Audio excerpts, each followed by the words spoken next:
자, 그다음 사회보험 넘어가시기 전에 잠깐 노동 관련 법령 관련 자료 한번 좀 정리하고 넘어가실까요? 일단은 지금 지난 시간에 봤었던 05번에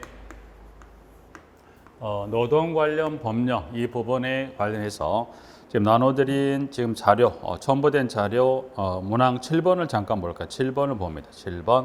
7번은 지금 노동조합의 설립 신고 관해서 7번에 나와 있는데 현재 지금 그 주요 지문이 5회, 지문의 7번에 가면 노동조합의 설립 신고, 그래서 동그라미 1번에 노동조합의 설립 신고다 이제 그래서 경로만 잠깐 확인했던 부분인데 이제 설립 신고는 지문 7번에 1번에 가보니까 노동조합을 설립하고자 하는 자는 다음의 사항을 기재한 밑에 나와 있는 기역에서부터 비읍이 사항이 기재된 사항을 기재한 신고서에 규약을 첨부해서 제출한다. 그래서 여기는 설립 신고한다면 지금 보신 대로 설립 신고서 그와 같은 내용이 기재된 설립 신고서 플러스 뭐를 첨부한가요? 규약을 첨부하면서 설립 신고서 규약을 첨부해서 이거를 제출입니다.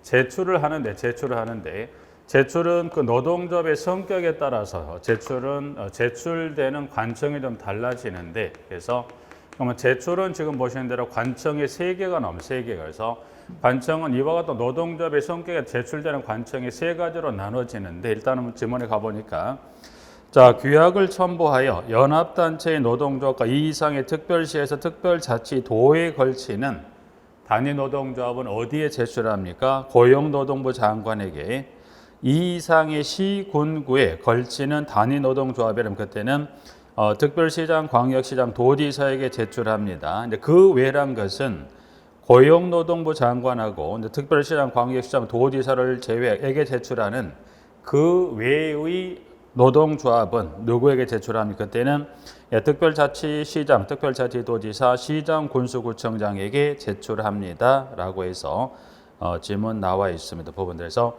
일단 1번은 그럼 이 제출된 이 3개, 방금 봤던 고용노동부 장관부터 시장, 군수구청장까지 해서 노동조합 성격에 따라 이와 같이 달라집니다. 그래서 이 3가지 현재 봐도 이 3가지 행정관청에 따른 이 3가지가 달라지는데 이거를 일괄적으로 이제 보시면 앞으로 밑에 제거를 행정관청이라고 표현합니다. 그래서 그러면 행정관청이라는 거 몇 가지가 포함된 개념이에요. 방금 봤던 개소에 따라서 고용노동부 장관 등에서 이 3가지를 묶어서 뭐라고 표현해요? 이거를 행정관청이라 한다는 것 정도에서 여기는 그 3가지 중에 지금 보신 대로 그 중에 이제 3가지 제출되는 성격에 따라 그 중에 첫 번째 고용노동부 장관에게 제출되는 2가지 연합단체의 노동조합과 이 이상의 지금 특별시부터 특별자치도에 걸치는 해서 그 2가지 노동조합을 혹시 주었을 때 지문은 어디로 갑니까? 그때는 고용노동부 장관에 제출한다는 것 동그라미 1번 하나 확인 봐주시고요. 2번으로 가죠.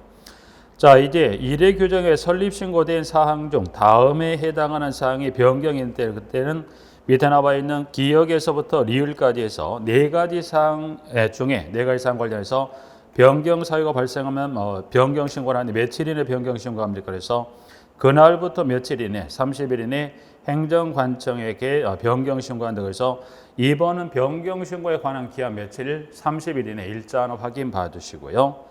자, 문항 3번은 좀 전에 여기 그 노동조합 중 연합단체의 노동조합을 그러면 어떤 노동조합을 말하는지 그 정에 관해서 문항 3번에 연합단체의 노동조합은 동종산업의 단위 노동조합을 구성하는 산업별 연합단체와 산업별 연합단체 또는 전국 규모의 산업별 단위 노동조합원을 구성하는 총연합단체라고 이제 법에 표현하고 있는데 연합단체인 노동조합이라고 쉽게 이렇게 생각하시면 돼요. 전국 단위, 그 노동조합의 구성은 어느 시도에 한정하지 않고 대한민국 전 지역을 대상으로 노동조합의 구성원이 되는 것. 그와 같은 단체를 무슨 단체? 연합단체의 노동조합이라는 의미 하나 3번. 자, 이제 그러면 제출했으면 이 행정관청이 이와 같은 그 경로에 따라 제출했다면 이제 행정관청을 제출받은 이 설립신고도 규약이 어떻게 돼요? 문제가 없다면 혹시 문제가 있다면 해서 그 후속 절차 관해서 문항 4번 신고증 교부입니다. 그래서 고용노동부 장관에서 구청장까지 한거로 해서 행정관청으로 표현했죠. 그래서 행정관청은 설립신고서를 접수한 때는 니은 및 디귿의 경우를 제외하고는 3일 이내 신고증 교부한다. 그러니까 니은 디귿 어떤 예외적인 경우가 아니라면 예를 들어서 여기서 제외하고라는 이야기는 이 설립신고서 규약에 문제가 없다면 신고증을 교부합니다. 신고증. 그러면 자 문제가 없으면 뭐 합니까? 신고증. 노동조합을 설립했다라고 뭘 교부합니까? 신고증을 교부합니다. 이건 특별한 단서가 없으면 신고증은 며칠 이내? 자, 3일 이내 신고증을 교부합니다. 네.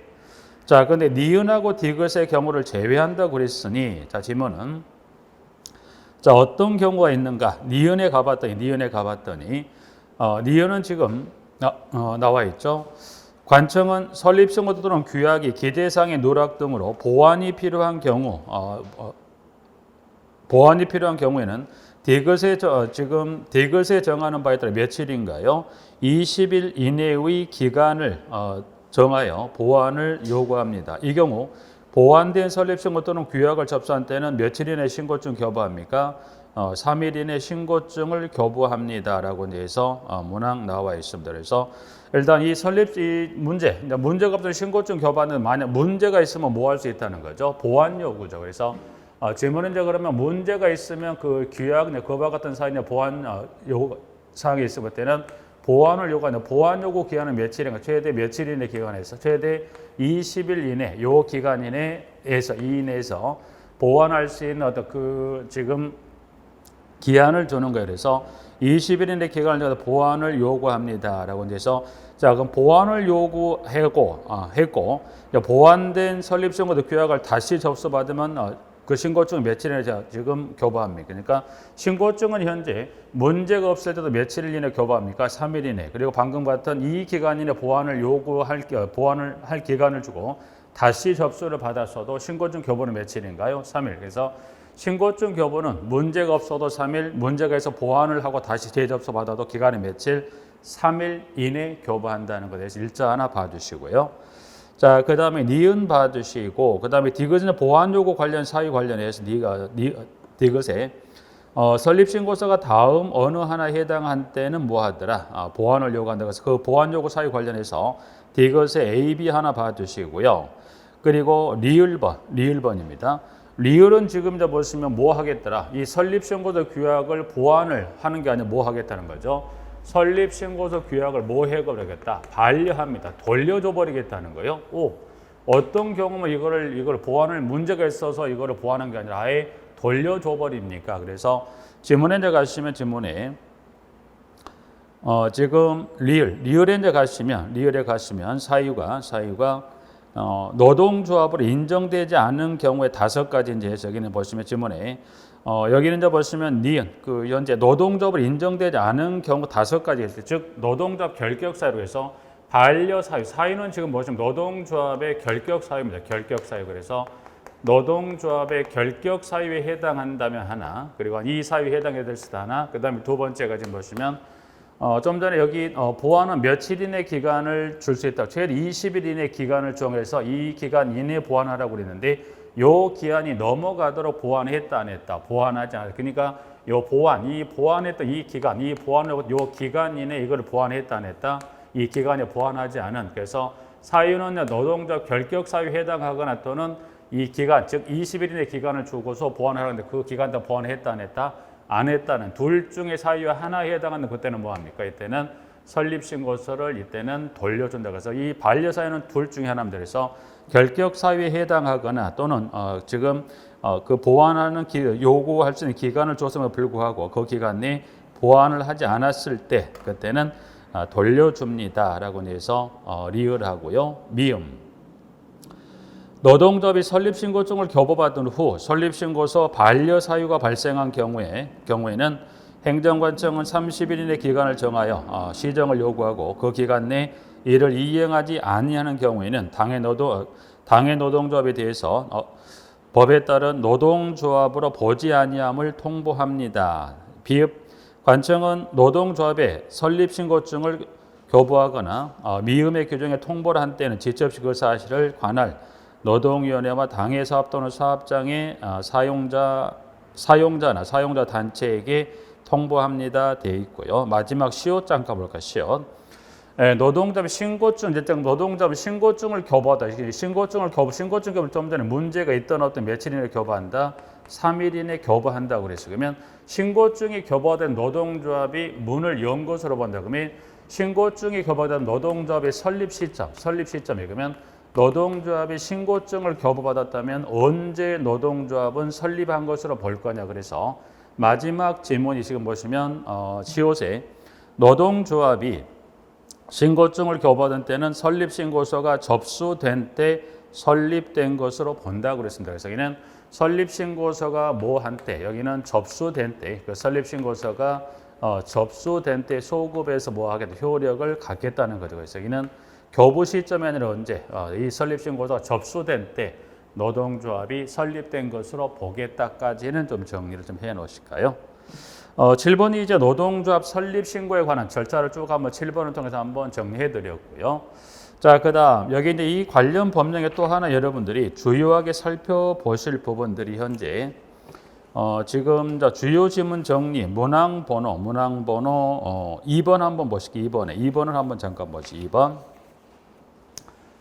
여기 이제 보면 7번 하나 이렇게 정리했었고요. 7번 하나 정리했고 또 하나 여기 이제 보면 이 지금 자료를 통해서 이 지금 문항 번호가 2번에 가시 2번에 가보면 자, 이 관련 법령상 무슨 행위가 있습니까? 부당 노동 행위에 대한 구제 절차다. 여기서 보시면 지문에 이 노동 관련 법령에 따라 무슨 절차가 있다? 이 부당 노동 행위죠. 그래서 이 법에 따른 무슨 행위?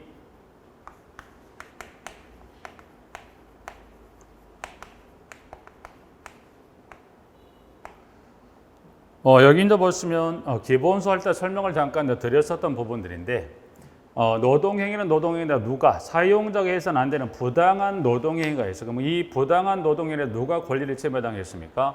근로자 또는 노동조합이 권리를 침해당했습니다. 그럼 어떻게 돼요? 이 법에서는 이 부당 노동행위에 대해서 침해당한 권리를 뭐 하세요? 구제받는 구제 절차를 지금 정리해 놓은 게 2번 지문으로서 일단 지문은 1번부터 쭉 해서 문항 지금 8번까지 이제 여러분들이 여기 이제 그 기본 내용을 정리할 때 설명을 드렸었고 1번부터 해서 문항 8번까지 해서 1번부터 해서 여기 문항 8번까지 일단 쭉 기술이 되어 있는 부분 여기는 1번부터 해서 현재 자료의 8번까지 이 구제 절차 관련 1년에 첫 시작에서 마지막 위반에 관한 벌칙까지 쭉 정리해 놓았고요. 자, 그럼 1번에 가보면 1번으로 올라가 보시면 주요 지문 정리 1번에 가보면 1번은 지금 근로기준법상 부당해고 등의 구제 절차 법은 다르죠. 법은 분명히 다릅니다. 여기는 노동조합의 노동관계 조정법상의 부당노동의 구제 절차를 설명해 놨고요. 1번은 여기는 보면 근로기준법상 여기는 부당해고 등입니다. 부당해고 등. 부당해고 등의 구제 절차입니다. 구제 절차. 여기서 이제 보면 여기서 부당해고 등, 해고는 해고인데 뭐 여기는 부당해고 등. 그럼 여기서 부당해고 등이랑 여러분들 지금 내용 공부하실 때 해고 물론 근로자가 잘못하면 분명 해고는 할 수 있죠. 뭐 더 적법한 사유와 적법한 절차를 거치면 아무런 문제가 없는데 지금 여기도 부당한 지문이 붙어 나왔고 여기도 부당한 지문이 나왔다는 건 뭔가요? 이 해고 등의 절차가 적법하지 않다. 즉 부당 해고 등이라는 건 여러분들이 보시면 여기는 정당한 이유가 없습니다. 그래서 여기는 정당한 이유 없이 해고 등이라는 이야기는 해고, 휴직, 정직, 전직 그 밖의 징벌을 말합니다. 그래서 여기는 보면 그러면 정당한 이유가 있다면 문제가 안 되는데 정당한 이유 없이 그래서 정당한 이유 없이 해고부터 그 밖의 징벌이 이뤘다면 그로 인한 권리를 침해받았다면 침해받은 권리를 뭐 하자? 구제받는 절차가 있더라. 그래서 근로기준법상 그럼 이로 인한 구제받는 절차는 몇 가지가 있습니까? 그래서 문항은 지금 여기 1번부터 해서 7번까지 그래서 근데 보시면 현재 여기 문항은 1번부터 해서 7번까지 쭉 해서 기술을 해놨습니다. 내용은 분명히 다릅니다. 법도 노동 관련 법하고 근로기준법에 있는 물론 내용은 다른데 이걸 왜 1, 2번에 이걸 같이 붙여놓고 현재 교재에는 이 부당노동이 빠졌는데 이 두 가지는 매우 중요해요. 중요하다는 것은 해당 근로기준법에서 해당 노동력 조정법에서 부당노동에 관련 고대 절차하고 부당노동 고대 절차 상당히 출제 빈도가 높은 부분이기 때문에 이거는 구본에서 한번 여러분 꼭 한번 확인하시라고 자료로 제가 두 개를 묶어놨고요. 여기서 이제 하나 보실 것은 여러분 쭉 한번 여러분들 공부하셨으니까 그 중에 주의하실 것 한 두 가지 정도만 잠깐 한번 비교해 보겠습니다. 부분들은 지금 지문은 지금 1번 비교 지문을 보셨을 때 여기는 보면 그 중에 요 두 가지 관련 지문에 보시면 여기 문항 중인데 뭐 여기는 그 지문 일부만 잠깐 확인할게요. 전체 확인은 뭐 지금 그걸 다 뭐 하나하나 낱낱이 설명드리는 그 시간은 아니지만 이 두 개 관련 절차를 보실 때 요 두 가지는 꼭 구분하시자. 그래서 현재 1번에 동그라미 1번에서 여기 이제 그 근로기준법상 1번에 7번 중에 동그라미 1번 보면 1번 보죠. 자, 1번 사용자가 근로자에게 부당해고 등을 하면 근로자는 부당해고는 있었던 어떤 몇 개월 이내 3개월 이내 노동위원회에 구제를 신청할 수 있다. 1번. 자, 일단 이 부당해고 등의 구제 절차의 가장 첫 시작은 구제 신청을 하는데 누구의 신청에 의해서 그 절차를 진행합니까? 근로자가 언제 있었던 3개월 이내 어디 문을 두드린다? 노동위원회 구제를 신청할 수 있습니다. 1번. 자, 2번. 법령은 이제 1번에서 2번 법령으로 넘어가 보면 부당노동행위 구제 절차에 관한 부분에 동그라미 1번으로 갑니다. 2번에 가보죠. 사용자 부당노동으로 인하여 그 권리를 침해에 해당한 근로자 또는 노동조합은 부당노동이 있은 날부터 몇 월 이내 3월 이내 노동위원회 구제를 신청할 수 있다. 그럼 현재 문항 1 여기 이 절차장의 문항 1번입니다. 1번. 1번도 지금 이거 결국 여기 이 부당노동행위 해고 등 1번에 지금 보시면 누가 3개월 이내 노동위원회 구제를 신청하는데 주체는 여기는 부당노동에 누가 구제 신청할 수 있다. 근로자 또는 노동조합이지만 이 부당해고는 누가 신청하면 여기는 근로자 신청입니다. 그래서 그거 주체만 좋고 주체를 좀 구분해 놓으십시오. 부분들은 주체. 누가 주체가 되는 했을 때 지금 보신 대로 부당해고 등은 동그라미 1번에 누굽니까? 근로자 또는 노동조합이 할 수 있지만 여기 부당해고 등은 누가 하면 여기는 근로자가 하는 거예요. 그 주체 한번 구분해 주시고 나머지 쭉 한번 읽어보시되 관련해서 벌칙만 잠깐 하나 구분할까 하면 1번에 7로 갑니다. 7번. 7번은 지금 확정되거나 행정소송을 제기하여 확정된 구제명령 또는 구제명령 내용을 하는 재심판을 이행하지 아니한 자는 1년 징역도 1천만 원 벌금이다. 그래서 1번에 지금 1번에 그 문항 7번은 벌칙하는 부분 하나 봐두시고요.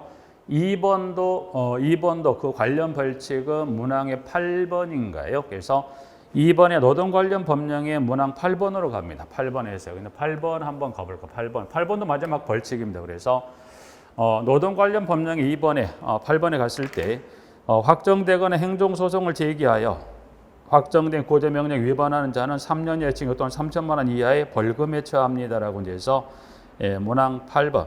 일단 현재 이 두 가지 관련 물론 해당 파트가 매우 중요해서 설명드렸었고 이 지금 8가지 7가지 중에 구분하실 것은 방금 1번은 구제 신청의 주체는 다르다는 거고 구분하시고 그리고 각각 8번하고 7번에 그 해당 위반 그 행위를 이행하지 않았을 때 벌칙도 역시 좀 다르다는 거, 그 두 가지는 좀 구분해서 봐두실까요, 부분들은. 자, 기타적인 부분은 절차상의 요건으로는 동의를 합니다. 물론 내용은 서로 다르지만 절차상에 3개월, 10일, 15일 절차상의 내용과 지문은 동의를 하기 때문에 동일하다는 걸 꼭 내용에 같다는 거. 물론 절차상은 지금 달라요, 분명히. 이와 같은 사유에 따라 진행이 되는 사유이기 때문에 이걸 묶어놓은 건 여러분들이 이걸 한번 두 개로 구분해서 정리해야 될 필요가 있기 때문에 정리하는 이거를 각각 따로 한번 이게 따로 정리하시 여러분들이 그 기억 이게 두 가지가 좀 비교해서 이걸 정리하시 여러분들이 혹시 뭐 이 중에 어느 부분을 갖고 문제를 내더라도 혼동이 되지 않기 때문에 이거는 구분하시고 두 가지 외에 읽어보시면 그 신청에서부터 마지막 구제되는 절차에 관한 이론이나 수치에 관한 기한이 동일하기 때문에 여기를 두 가지를 묶어서 설명을 좀 드린 겁니다. 그래서 1, 2번은 여러분 구제를 한번 읽어 두시면 될 것 같고요. 일단 여기까지 이제 해서 관련 자료로서 한번 정리하는 것 마무리 좀 합니다. 자, 이제 그럼 다시 교재로 한번 원위치 하실까? 교재로 원위치해서 다시 가보실까? 이제 노무관리에 관한 법령을 마무리했다면 이제 다시 사회보험을 이제 시작합니다. 사회보험 쪽에 가보시면 지문의 교재 152페이지로 다시 페이지를 열어보실까요? 자, 여기는 사회보험에 관한 법령이 쭉 기술이 되어 있습니다. 여기를 한번 보시죠. 자, 현재 교재 나와 있는 152에 페이지 문항번호 6번입니다. 자, 6번은 지금 보시면 이 사회보험은 관련 법령이 총 5가지가 있어요. 그래서 현재 6번은 이제 보니까 고용보험법도 아니고 산재보험법도 아니고 두 가지 법을 묶어놓고 그래서 고용보험 및 산업재해 보상보험의 보험료 징수 등에 관한 법률이라고 해놨어요. 여기는 지금 해가지고 이거는 보험료 징수 등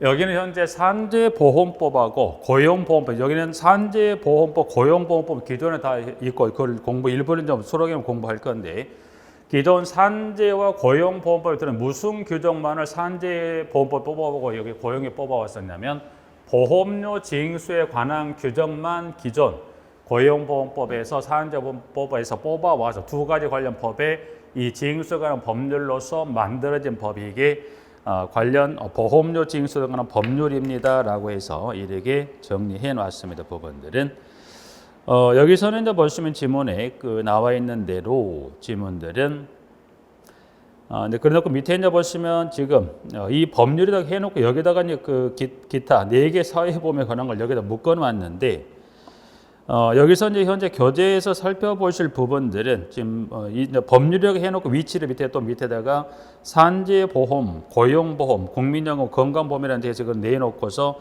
주무부처, 의무가입 대상, 의무, 보험료 납부 의무자라고 이제 정리해 놨습니다. 부분들은 현재 교재상 박스는 그냥 이렇게 참조하시기 일단 거기는 주무부처만 잠깐 확인합니다. 주무부처. 산재보험법하고 거의 산재보험과 고용보험은 주무부처는 어디서 그걸 관장합니까? 여기는 고용노동부가 아니고 구체적으로 간다면 고용노동부 장관이 주무부처가 됩니다. 그리고 국민연금하고 국민건강보험은 여기는 어디가? 보건복지부 장관입니다. 박스에서는 일단 주무부처, 산재보험과 고용보험은 고용노동부 장관, 국민연금과 건강보험은 여기는 보건복지부 장관이 관장합니다. 두 번째 박스, 세 번째 박스는 그냥 여기는 버립니다. 버리시고 이렇게만 간단히 설명드릴게요. 여기는 지금 보험료 납부 의무자, 보험료 납부, 즉 보험료 부담의 한계만 잠깐 설명드리면 보험료 부담의 한계예요. 여기서는 지금 이 지문이 여기서는 뭐에 관한 것만 나와야 되냐면 이 두 가지 관련 법에 따라 보험료 징수에 관한 거니까 여기는 산재보험법에 따라서 이 보험료에 관련된 이 비용은 누가 부담하냐? 여기는 일단 여기 산재보험법과 고용보험법만 여기 설명을 가는 게 순서가 여기는 여기를 두 개를 더 해놨는데 그 박스는 일단 그냥 첫 번째 주무관청만 확인하시고 그러면 산재보험법에 따라 보험료는 누가 부담합니까? 산재보험법은 사업주 부담입니다. 사업주 부담. 산재보험은 근로자가 내야 할 보험료가 누구 부담으로 이 산재보험에 관련된 보험료가 모두 충당이 되는 거예요? 사업주 부담이다. 이렇게 하나만 정리하세요. 그 다음 고용보험법입니다. 그러면 고용보험법은 보험료 부담을 어떻게 할 거냐 그래서 고용보험법은 여기는 부담 한계를 두 가지로 나눠 보셔야 돼요. 나눈다는 것은 사업주가 부담할 몫이고 고용법 여기는 그리고 근로자가 부담할 몫이 있어요. 그래서 여기는 교재 그거는 버리시고 여기는 사업주 고용보험법에 따라 여러분이 그 소요되는 보험료는 사업주는 무슨 사업에 소요되는 보험료 부담하냐 해서 사업주는 보시면 사업주는 고용안정 직업능력개발사업 고용안정 직업능력개발사업이라고 있어요. 그래서 산재보험의 그 사업 중에 고용안정 직업능력개발사업에 소요되는 보험료는 누가 부담? 여기는 사업주 부담입니다. 사업주 부담. 사업주 부담이란 여기도 지금 사업주 부담, 여기도 사업주, 여기서 이제 말하는 사업주 부담이라는 건 사업주가 소요되는 개발사업에 이 소요되는 보험료는 누가 부담한다? 사업주가 전액 부담한다는 거예요. 그러면 사업주는 이 사업에 소요되는 보험료에다가 플러스 실업급여에 소요되는 얼마를 2분의 1을 사업주가 부담한다. 그럼 결국 사업주는 이 사업에 소요되는 보험료에다 플러스 실업급의 절반의 몫을 더한 걸 누가 부담한다. 이 법에 따라서 사업주가 부담합니다. 그 다음 그럼 근로자는 뭘 부담할까요? 그러면 고용보험과 관련 근로자가 부담하는 몫은 뭐에 관한 절반만 있나요? 실업급여에 관한 얼마, 실업급여 얼마, 2분의 1에 해당하는 몫을 부담하는 그럼 결국 실업급여는 어떻게 마련이 되는 거예요? 사업주 절반, 근로자 절반에서 요 몫을 더해서 실업급여에 소요되는 재원이 마련된다라고 해서 산재와 고용보험 이렇게 정리하시는 게 순서가 될 부분들에서 근데 교재는 일단은 버리시고 일단 이렇게 해서 보시고요. 자, 그럼 나머지 여기서 이제 보면 이건 두 가지 관련 법만 정리해 놨는데 그럼 나머지 뭔가요? 국민연금법하고 그 다음에 국민건강보험법인데 국민연금법의 그 사업장 가입자의 보험료하고 국민건강보험법의 직장가입자 보험료 여기서 이제 보시면 거기에 이제 해당 관련 법이 뭐라고 정리했냐면 쉽게 이제 뭐 2분의 1씩 부담을 생각하시면 되고 그래서 이 두 가지를 제외한 나머지 사회보험 국민연금과 건강보험법에서는 소요되는 보험료를 각각 여기 사업주와 근로자가 얼마씩 부담한다. 2분의 1씩 부담한다고 정리하시면 보험료 부담 크게 무리 없이 정리가 될 걸로 보고요. 자 이제 그러면 그 박스는 그걸로 마무리해서 여기 보험료 부담은 이걸로 정리하시는 게 이 법상의 정확한 표현이 됩니다. 이렇게 하나 정리를 해서 봐주시고요. 하나. 자, 그 다음 밑에 우측에 보면 보험사업의 수행 주체입니다. 그러면 수행 주체는 지금 다음에 해당하는 징수 업무는 국민건강보험공단이 고용노동상관으로 위탁을 받아 수행한다고 되어 있는데 자, 그 질문은 무슨 말이냐면 자, 그럼 이제 이 보험료 징수에 관한 업무를 여기 좀 전 주무관청은 어디라고 했나요? 주무관청은 고용노동부 장관이 주무관청이라고 그랬어요. 그러면 여기는 이 보험료 징수에 관한 이 업무를 고용노동부 장관이 어디에 업무를 위탁하고 있냐면 여기를 근로복지공단입니다. 근로복지공단에 위탁을 줍니다. 위탁을 주는데 중요한 위탁인데 여기서 일단 가장 큰 정리는 이 보험료 징수나 법률에 따라서 고용노동부 장관이 이 징수한 업무를 어디 위탁을 줍니까? 근로복지공단에 위탁을 줍니다. 그런데 이 징수한 업무 중에 뭐에 관한 것만 또 따로 빼는 거예요. 밑에 지금 나와 있는 대로 보험료 고지 및 수납, 체납 관리는 어디다가 국민건강보험공단이 뭐합니까? 위탁을. 그러니까 그 중에 뭐에 관한 것은 이 보험료 등에 지금 보신 대로 보험료 등에 뭐에 관한 고지, 수납, 체납 관리는 어디에 위탁을 준 거예요? 어디에 위탁을 준 겁니까? 이때는 근로복지공단이나 근로복지공단의 업무를 위탁을 주는데 그 위탁하는 업무 중에 뭐에 관한 것은 보험료 등의 고지나 수납이나 체납 관리는 어디로 위탁을 주는 거예요? 여기는 근로복지공단 하는 게 아니라 여기는 어디로 가면 여기는 국민건강보험공단으로 가는 겁니다. 자, 그럼 간단하게 그러면 보험료는 매월 누가 부과합니까? 보험료 부과는 누가 해요? 근로복지공단이. 징수는 누가 합니까? 국민건강보험공단. 그렇게 해서 구분하셔도 보험료 혹시 부과, 보험료 징수, 그럼 보험료는 누가 부과합니까? 보험료 부과를 하는 주체를 물어보면 매월 보험료를 부과를 합니다. 부과는 누가 해요? 부과 근로복지공단이 하고 그 징수 등에 관한 업무를 어디서 하는 거죠? 국민건강보험공단이 한다라고 봐두셔야 돼요. 그래서 여기는 1번은 지금 수행 주체는 그렇게 정리하시면 여러분 전체적으로 모두가 다 국민건강보험공단이 위탁을 맡아하는 건데 그건 아니고요. 위탁은 고용노동 어디 위탁을 준다? 근로복지공단에 위탁을 주고 그 중에 무슨 업무만 일부를 떼서 국민건강보험공단에 줬다? 보험료 관련 박스에 있는 그 업무만을 따로 떼서 국민건강보험공단에 주었다는 것 하나 봐주시고요. 성립이라고 소멸일이라는 이야기는 뭐냐면 보험관계 성립일 소멸일인데 여기 이제 성립하고 소멸일은 사업장이 문을 열고 닫았더라. 그래서 사업장이 언제 문을 열고 언제 문을 닫는 것으로 볼까? 그 시기를 갖고 이제 문제를 물어보는데 여기서는 지금 3번 보험관계 소멸일만 좀 잠깐 가죠. 소멸일.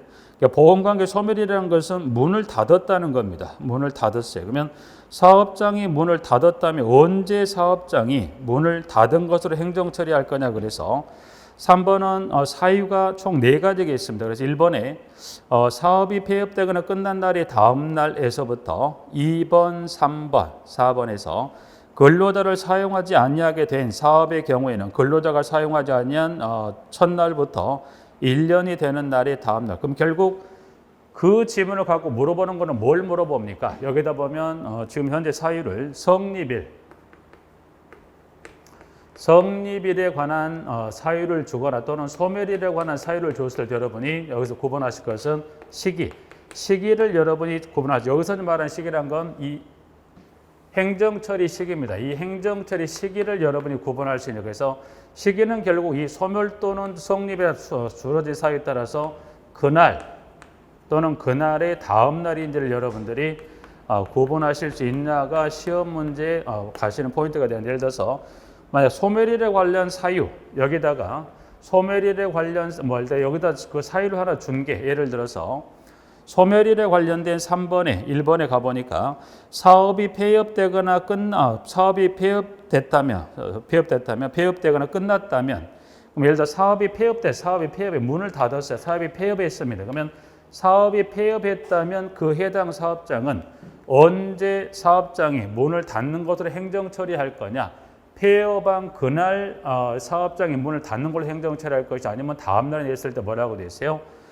사업이 폐업되거나 끝난 날에 언제더라? 다음 날. 그러면 여기 사업이 폐업됐다면 이 행정처리 시기는 언제? 폐업한 그날이 아니라 언제? 폐업한 날에 다음 날 문을 닫은 것으로 행정처리 하겠다는 겁니다. 그래서 여러분이 그 주어지는 사유별에 따라 시기를 골라내시면 되는데, 다행히 소멸일에 관한 사유는 1, 2, 3, 4 모두 뒤에 뭐가 붙었어요? 다음 날이 붙었으니까 여기는 사유별로 여러분이 따로 구분할 것 없이 이 보험료 징수에 관한 법률에 따른 소멸일에 관한 사유를 주게 되면 굳이 사유를 따로 구분하지 마시고 넷 중에 뭐를 줘도 언제 문이 닫습니까? 언제 문을 닫는 게 행정처리하더라? 다음 날 하나 정리하셔서 소멸일 정도 좀 봐주시고요. 자, 신고란 이야기는 자, 보험관계가 성립한 앞부터 14일 이내 사업 폐업 등의 종료 등에 인하여 보험관계 소멸한 경우에는 소멸한 날부터 14일이나 공단에 보험관계 성립 또는 소멸 신고한다. 다만 일단 성립 소멸 신고는 일단 문을 열었으면 문을 열었다고 공단에 신고하고, 문을 닫으면 닫았다고 신고할 건데, 성립 소멸 신고는 언제까지 근로복지공단에 신고합니까? 신고는 지금 해당되는 날로부터 며칠 이내, 14일 이내. 여기서 이제 말한 공단이란 건 여기 근로복지공단인데, 그걸 줄여서 여기서 말하는 공단이란 건 여기 요 근로복지공단을 이야기합니다. 공단에 해당 날로부터 며칠 이내, 14일 이내 문을 열었다 성립신고, 문을 닫았다 소멸신고 한다는 겁니다. 부분들은 4번 나와 있고, 단서 한번 읽어두시면 될 것 같고 한 장을 넘겨볼까요? 근데 변경신고도 마찬가지. 그 문항 2번에 변경신고도 두 번째도 그날부터 며칠인가요? 14일. 그럼 결국 이 징수에 관한 법률에 따라 사업장의 성립신고, 소멸신고, 변경신고는 모두가 이 해당된 날부터 며칠인가요? 이달부터 14일 이내 공단에 신고합니다. 네. 그래서 문항 2번 나와 있고요. 지금 현재 보험료에 관한 부담 쭉 설명이 되어 있는 부분들이고, 현재 여기 지금 5번의 보험료에 관한 현재 설명드린 부분들이 여기 보시면 현재 나와 있는 이 5번을 여기 쭉 한번 읽어보시면 산재보험법에 따른 부담 한계하고 고용보험 부담을 이렇게 쭉 여기 설명드린 이 지문으로 이걸 한번 보시면서 정리하면 쉽게 이해되실 거예요. 여기서 하나만 추가 설명드려 볼까요? 여기서 보험료 부담 한계, 방금 설명드렸던 여기 내용 중에서 하나만 부연 설명드리면, 교재 내용 가지고서 설명드리면, 5번에 이제 보험료 관련해서 문항 5번에 문항 3번으로 갑니다. 5번에 3번입니다. 그래서 5번에 지금 문항의 3번, 현재 5번 문항의 3번으로 가보니까 3번에 좀 전에 고용보험법은 이 사업주가 부담하는 이 몫에 관한 부분하고 근로자가 부담하는 몫에 관한 부분에서 이렇게 정리했는데, 자, 그러면 근로자는 뭘 부담한다? 이 고용보험법 관련 소요되는 보험료 관련해서 실업급여를 이제 근로자가 소요되는 보험료 얼마? 절반을 부담하는데, 근데 3번에 가보니 이렇게 단서를 줘놨네요. 보니까 뭐라고 돼 있냐면 65세 이후에 고용이 되거나 자영업을 개시한 자에 대해서는 여기서 징수하지 않습니까? 고용보험료 중에 뭘 징수하지 않습니까? 실업급여 보험료를 징수하지 않습니까? 징수하지 않는다라고 되어 있습니다. 그래서 여기서는 그건 무슨 말이에요? 65세 이후에 자영업자라는 건 한번 읽어두시면 될 것 같고요. 자영업자는 뭐 있으니까 한번 봐주세요. 자영업자는 뭐 문제 만들 일이 전혀 없으니까 65세 이후에 고용. 그럼 65세 이후에 고용이 된 근로자라면 뭐는 부담하지 않습니까? 실업급여 부담한다 안 한다? 부담하지 않죠. 그래서 65세 이후에 고용되거나 그래서 65세 이후에 고용된 사람에 대해서는 뭐예요? 실업급여 징수하지 않는다? 징수하지 않습니다. 근데 단서가 있어요. 여기 65세 고용의 그 양가로 단서. 이 양가로 단서에 해당하면 그때는 뭡니까? 보험료를 징수합니다. 단서만 잠깐 볼까요? 자, 단서는 이렇게 정해놨습니다. 65세 전부터 피보험자 유효자된 사람이 65세 이후에 계속하여 고용된 경우는 제한다. 그러면 양가로 단서에 해당되는 근로자라면 실업급여를 부담합니다. 근데 여기서 지금 말하는 65세 이후에 65세 이후에 새로이 고용이 된 사람은 부담할 필요가 없지만 단서에 따른 것은 65세 전부터 고용해서 65세 계속 고용이 된 사람은 부담한다 안 한다? 실업급여 부담한다며 해서 나이 정도만 좀 잠깐 봐주실까 해서 여기 나이는 좀 하나 확인하실 필요가 있습니다. 그래서 이제 그중에 5번째 중에 지금 첫 번째 보험료 징수에 관한 법률에 따른 지문 하나 정리하십니다. 부분들은. 자, 그 다음에 고용보험법입니다. 고용보험법.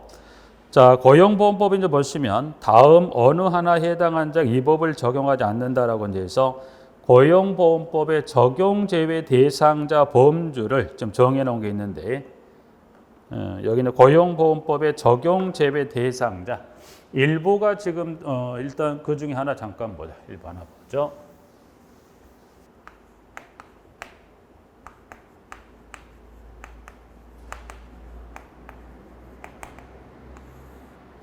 자, 질문은 1번. 이 고용보험법의 적용 제외 대상자가 있어요. 그래서 지금 적용 제외 대상자 중에 일부를 지금 여기 박스에 들어가 있는데 고용보험법이 여기가 적용 제외, 적용이라 뭐가 적용이 제외됩니까? 고용보험법이 적용돼야 된다. 적용이 안 된다는 거예요. 그 적용 제외되는 대상자 중에 박스에 이제 가보셨을 때 다음 어느 하나에 해당한 자다. 그래서 1, 2, 3에 따른 세 가지 중에 그중에 현재 문항 1번이죠. 그래서 소정근로시간이 대통령령으로 정하는 시간 미만인 자는 고용보험법이 적용 제외됩니다. 그래서 현재 1번에 박스 1번의 박스에 문항 1번에 가보시면 자, 대통령령으로 정하는 시간이란 어떤 시간 미만을 말합니까? 봤더니 박스에 시간 미만인 자는 1개월 소정근로시간 몇 시간 미만, 60시간 미만인 자 양가로 1주간의 근로시간이 몇 시간 미만인 자를 포함한다. 15시간 미만인 자를 포함한다. 그래서 여기서 말한 1번에 말한 근로시간을 그걸 뽑아와서 빼내보면 1개월 몇 시간 미만인가? 60시간 미만인 자, 60시간 미만인 자하고 근데 1주 소정근로시 또 몇 시간 미만이더라. 그래서 1주 소정근로시간이 몇 시간? 1주 소정근로시간이 몇 시간 미만? 15시간 미만인 자는 고용보험법이 적용 제외됩니까? 제외됩니다. 적용 안 돼요. 그러니까 이 기간에 이 시간 미만인 자는 고용보험법이 적용된다? 안 됩니다. 근데 예외적으로 이 시간 미만이어도 고용보험법이 적용되는 대상자가 지금 보면 두 가지, 기술이 된 두 가지 중에 어느 하나에 해당하는 대자라면 이 시간 미만의 고용보험법이 뭐하더라? 적용이 된다는 겁니다. 그래서 이어지는 질문을 가보면 좀 단서가 있을 거예요. 볼까요? 자, 다만 3개월 이상 계속하여 근로를 제공한 자와 일용 근로자는 제외한다. 즉 3개월 이상 계속 근로를 제공한 자와 일용 근로자는 이 시간 미만이어도 고용보험법이 적용된다 안 된다? 됩니다. 여기서 이제 하나 정리하실 것은 시간 꼭 확인해서 1개월 1주 얼마인지 원칙은 이 시간 미만, 이 개월 주 해당되는 시간이 미만이면 안 되는데 예외적으로 이 개월 시간 미만이어도 적용되는 것은 두 가지예요. 3개월 이상 계속하여 근로를 제공한 자와 일용 근로자라면 이때는 이 근로시간에 관계없이 뭐하더라? 적용됩니다라고 이제 해서 적용 제외 규정 하나 정리하고요. 기타적으로 한 두 가지 정도 간단하겠네요. 2번은 뭐 여기는 공무원이죠. 그래서 공무원 안 돼요. 안 됩니다. 안 되는데 여기서 하나 지금 지문이 조금 하나 보완할 필요가 있는데 현재 지문에 가시면 볼까요? 공무원은 안 됩니다. 다만 대통령령으로 정하는 바에 따라 별정직 공무원 그리고 임기제 공무원의 경우는 본인의 의사에 따라 고용보험에 가입할 수 있다. 그러면 별정직과 임기제 공무원은 본인만 원하면 고용보험에 가입할 수 있다고 되어 있는데 현재 여기 문항에 지문 중에 현재 그 문항에 고용보험에 지문에 보면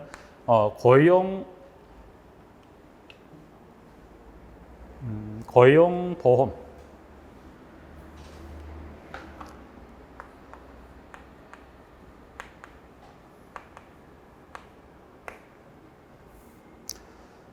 고용보험에 가입할 수 있다. 가입할 수 있다는 맞는데 그러면 여기는 그러면 여기서 현 교대 지문 그대로 가는 고용보험에 가입할 수 있는 것은 지금 여기 나와 있는 별정직과 임기제 공무원의 경우는 본인이 원하면 고용보험에 가입할 수 있다고 하면 어떻게 돼요? 모든 문이 다 개방됐다는 개념 그건 아니에요. 별정직과 임기제 공무원이 고용보험에 가입할 수 있다는데 단서가 있어요. 뭐에 대해서?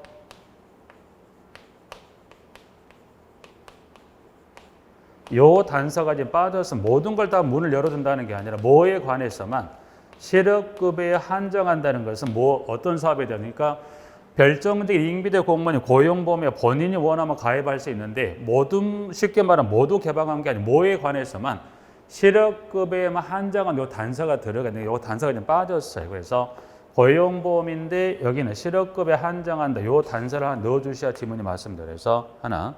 일단 중요한 건 1번보다 중요한 거 중요도는 가장 높은 게 요 1번이에요. 1번인데 혹시나 2번 쪽에서 가능성은 낮긴 하지만 2번 쪽에 꼭 여러분들이 뭐라 기억하시죠? 모든 걸 다 개방, 가입 허용하는 게 뭐에 한해서만 가입 허용이 된다는 거예요. 실업급여에 한해서만 가입 허용한다는 그 단서 좀 주의하셔야 돼요. 그래서 두 번째 하고 그 다음에 나와 있는 지문에 그 3번에 사립학교 교직원 연금법에 적용을 받는 자라고 이제 해서 나와 있습니다. 부분들은. 자, 지금 여기는 적용 고용보험법의 적용 제외 규정 정도만 좀 정리하시겠습니다. 그래서 여기까지 좀 정리하고 쉬었다가 2번 피보험 자격 취득일부터 다음 시간에 살펴보시도록 하겠습니다.